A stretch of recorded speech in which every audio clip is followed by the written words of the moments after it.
Age cannot wither her nor customs stale her infinite variety എന്നെഴുതിയ legend William ഷേക്സ്പിയറിലൂടെയാണ് ക്ലിയോപാട്രയെ ലോകമറിഞ്ഞത്. എന്നാൽ ഈ ഈജിപ്ഷ്യൻ റൂളറിനെ വ്യത്യസ്തമായ മിസ്അണ്ടർസ്റ്റാൻഡിങ്ങിലൂടെ മാത്രം എല്ലാവരും തിരിച്ചറിഞ്ഞു.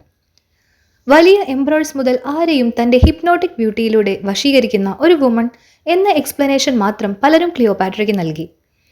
എന്നാൽ അവരിലുണ്ടായിരുന്ന രാജ്യസ്നേഹവും രാജ്യതന്ത്രങ്ങളും കഴിവുകളും ആരും മനസ്സിലാക്കിയില്ല.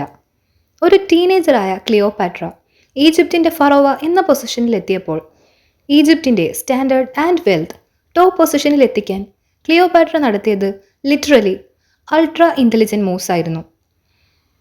8 ലാംഗ്വേജസ് കൂടാതെ മെഡിക്കൽ സയൻസ് തുടങ്ങി ഡിഫറെൻറ്റ് ഫീൽഡ്സിൽ ക്ലിയോപാട്രയ്ക്ക് ഡീപ്പ് നോളജ് ഉണ്ടായിരുന്നു. 21 വയസ്സ് മാത്രമായിരുന്ന ക്ലിയോപാട്ര റോമൻ എംപറർ ആയിരുന്ന ജൂലിയസ് സീസറിൻ്റെ അടുത്തെത്തിയതും അവരുടെ റിലേഷനും വ്യത്യസ്തമായ രീതിയിൽ സാഹിത്യകാരും ഹിസ്റ്റോറിയൻസും എഴുതിയിരിക്കുന്നു. പക്ഷേ ഇതിനെല്ലാം പിന്നിൽ ഒരു വലിയ പ്ലാൻ തന്നെ ക്ലിയോപാട്രയ്ക്കുണ്ടായിരുന്നു. അതായത് ഈജിപ്ഷ്യൻ സാമ്രാജ്യത്തെ തന്നെ കീഴടക്കാൻ വിൽ പവറുള്ള റോമൻ എംപയറിൽ നിന്ന് തൻ്റെ രാജ്യത്തെ സേഫാക്കുക എന്ന ഒരു ഹെക്റ്റിക് ടാസ്ക്കാണ് 21-കാരിയായ ക്ലിയോപാട്ര ഏറ്റെടുക്കുന്നത്. അങ്ങനെ തൻ്റെ രാജ്യത്തെ റോമിൽ നിന്നും രക്ഷിക്കാൻ സീസറിനെ ക്ലിയോപാട്ര ഏത് തരത്തിൽ ഇൻഫ്ലുവൻസ് ചെയ്തിരുന്നാലും ആ പ്ലാൻ ഒരു ഗ്രേറ്റ് സക്സസ്സിലേക്ക് ക്ലിയോപാട്രയെ എത്തിക്കുന്നു.